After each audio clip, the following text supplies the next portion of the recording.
Hey folks, it's John with KGTropicals.com, bringing you another episode of KGQandA. We're answering your questions sent into that email address right there. I don't answer them in order, so you get your question in today. It might get answered in the next video. You never know, but get them in now because the list is very long. I think we're up to almost 300 questions now, so endless content for me, but it could be a while for you if you wait to put your question in. So get it in quick. Got 6 questions we're going to do today, but I wanted to bring something up to you before I get started. I had a comment, I got to find it again. I had a comment from someone yesterday on my last KGQandA video, and I thought it was an interesting comment. It's something I've thought about before. It was from Egresk1, EGRESK1. He said, I would really enjoy a whole video on your distributor issue more than anything. The actual business side is very different, and I would really appreciate hearing more about it in your upcoming videos. Is that something that you all would be interested in hearing? Would you sit through a video, me talking about the fish business? If you would, I'll do it.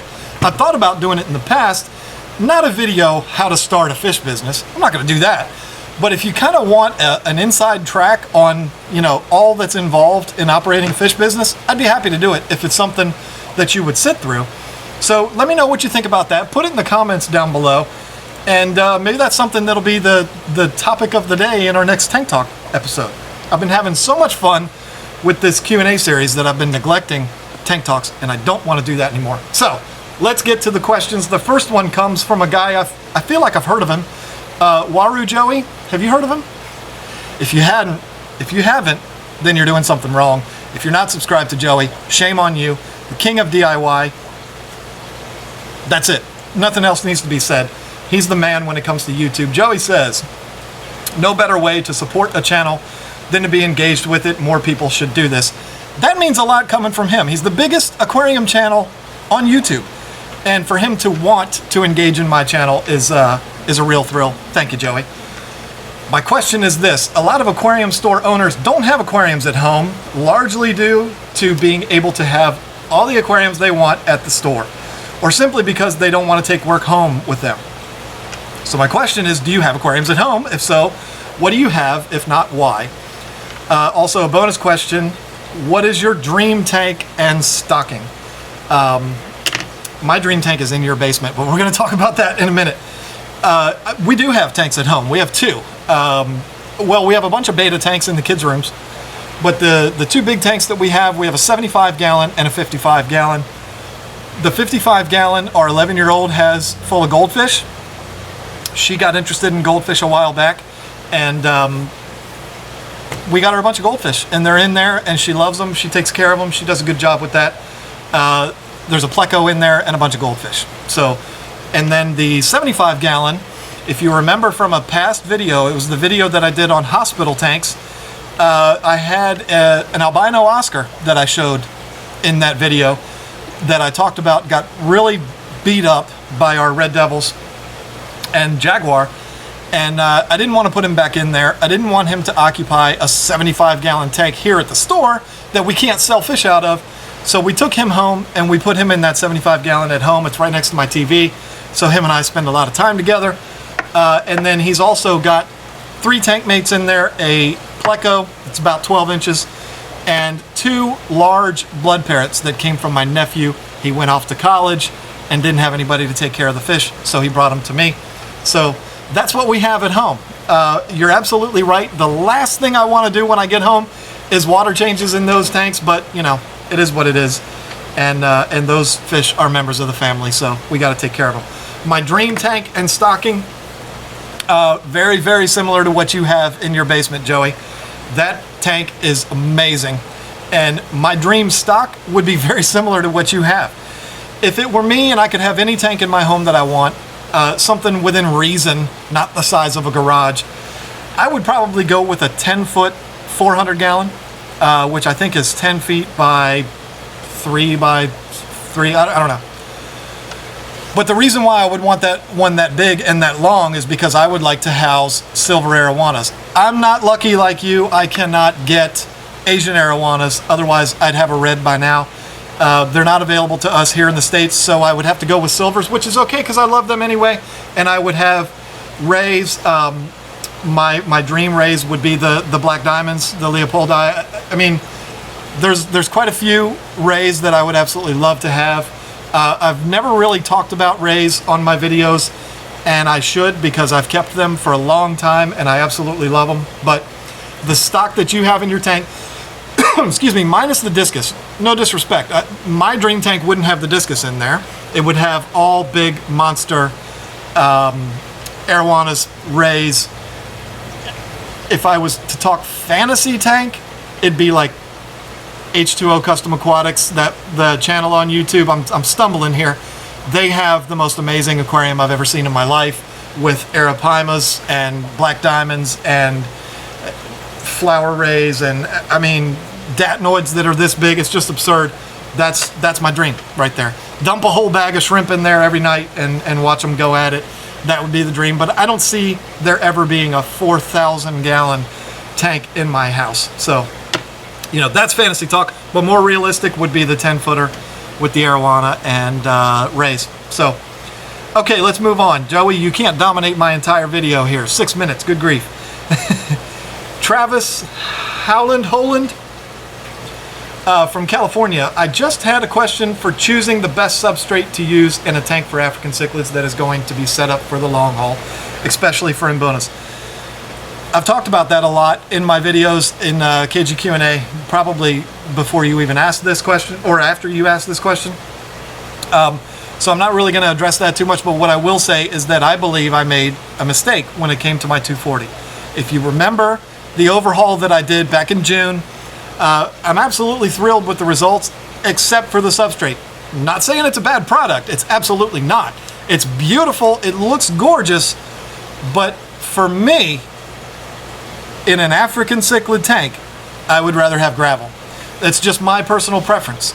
And the reason for it, I have a store, and it's a 240 gallon display tank. It's the first thing you see when you walk into my store, and the last thing that I want is for a bunch of poop to be sitting on top of the sand for my customers to come in and see. It's embarrassing. We have 180 tanks in here. I can't go in there and vacuum that tank every single day. So for me, here in the store, I would have gravel. It hides the poop better. I believe gravel is a better place for beneficial bacteria to grow. I could be wrong, but that's just what I believe. And I feel like in my setting, it would show better than the sand, because the poop gets stuck to the sand and it just gets weighted down, and it's just nasty and it's horrible. And so if I had to do it all over again, I would go with gravel. But check your water from the tap, see if you need to harden your water. If you need to buffer it, then the African cichlid mix from Caribsea is a fantastic product for the home. In a business that you really can't clean every single day because of everything going on, it might not be the best thing. You didn't ask me about your tank for your business, you asked for your home. So if I'm going to set up an African cichlid tank at home, I'm going to put gravel in it. That's just me. Hope that answered your question. I was kind of bouncing around there. Aaron Boylan, this is like an African cichlid episode. I have 3 Morii blue dolphins, 1 male and 2 female. The male always chases the 2 girls and bites them. At first I thought he was just trying to breed with them, but then I noticed the chunks taken out of their fins. Please help, love your channel. Again, another thing that we've addressed a few times, you need to get more fish in there, dude. That's what you need to do. African cichlids do not breed like South and Central American cichlids, where you have a pair in there. I know you never breed South and Centrals with 2 females, but you don't have enough fish in there. The male, all he thinks about all day is dominating those 2 females. He's trying to get them to spawn. He's just stupid and doesn't realize that he shouldn't be banging on them like that. He should be sweet talking them, but they don't get that. They're just constantly going after the females. You need to have something else in there, whether it be more blue dolphins or something to occupy his attention rather than beating up those females all the time. I always tell people 6 to 8 females. That way he's going to be going back and forth looking at all these chicks, and he's not going to sit there and focus all of his attention on the 2 that you have in there. So put some more in there, or put some other type of fish in there, dither fish if you will, to keep his attention and keep him away from beating up those females. This is a quick one. Dustin Delaney, we've already answered this, but I like this question, so I'm going to do it again. What does OB stand for, and can you explain it further? I can't explain it further other than to say it stands for orange blotch. I don't know the origins. I don't know where the name came from. I just know that it stands for orange blotch. So, hope that helps. Nathan Ogden. Hi there, love your channel. Has taught me a lot. I have a question regarding stocking and filtration. I've had my Africans for about 5 months. My friend introduced me to them and I love the species, but my pet store said I can fit like 40 to 45 in my 240 gallon peacock and haps and imbunas. After watching your videos, I've seen they've informed me wrong. And then he goes on to explain the size filters he has, but he gives them to me in liters per hour, which I don't know how to convert that to gallons. I could do it, but I don't have time to do that. I do religious tank cleaning once a week. Will I be okay? If not, what should I do? They're all happy and breeding like crazy. Thanks for reading, Nathan. Okay. Here's what you're doing here, Nathan. You're creating a problem. Here's what I mean by that. Sometimes we can be our own worst critic and we can be our own worst enemy because we have a good thing and we're constantly looking at it, trying to find a problem. And that's what you're doing right now. I don't mean to say this in a mean way. What I mean is, you said it at the end. They're all happy and breeding like crazy. So what's the problem? I don't care what the people at your local pet store said, which actually they were right. I mean, you can fit more than 40 to 45 fish in a 240 gallon tank. I've got almost 70 in mine. So you've got plenty of room in there. You're not doing anything wrong. You've got 3 filters in there that are all pretty strong. Dude, you're fine. Don't worry about it. Your fish are happy and breeding like crazy. They're doing their job. Stop looking for a problem. Everything's under control. Be happy with that. Just because I say you can put more fish in there doesn't mean that you're doing it wrong. You're obviously not doing it wrong. Your fish are happy and breeding like crazy. So don't search for a problem. You're all good. Hope that helps. Last question. Noah Wenzel.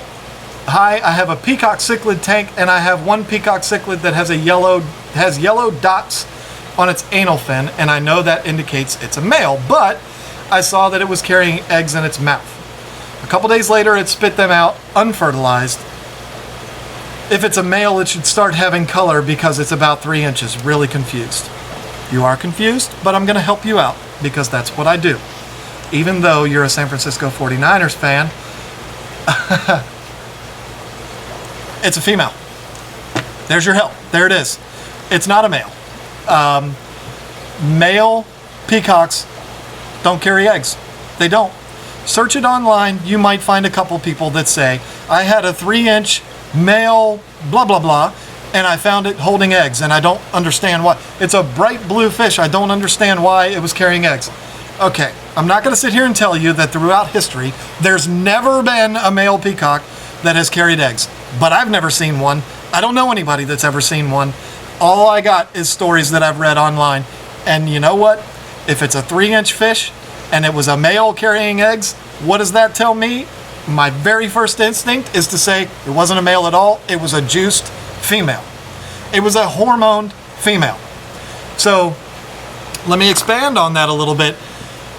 African cichlids, when they are hormoned, which means they were fed a particular diet that has hormones in it to enhance their color, the females with these hormones end up looking just like the males. Same colors, everything. They look exactly like males. Why do these farms do it? Because they can sell them all faster. So, but what happens eventually is the hormones wear off and the females go back to looking like females again. Think about what happens if a male takes estrogen. What's he gonna grow? Gonna make him look like a chick, right? Same thing happens here. Females take testosterone. I don't know why, but I've heard that's happened before. It starts making them grow hair in funny places and they start looking like a dude. that's what you got going on here. You probably bought this fish and it was probably brightly colored and looked like a male, and the pet store probably sold that fish to you for a lot of money. But what they sold you was a juiced female. So you're confused, and if you're new to this, I would be too.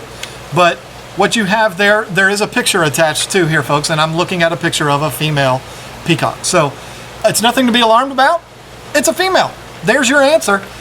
Females are brown or silvery brown, and males are the brightly colored ones. So you probably had a juiced female. The egg spots don't mean anything. I've said it in several other videos.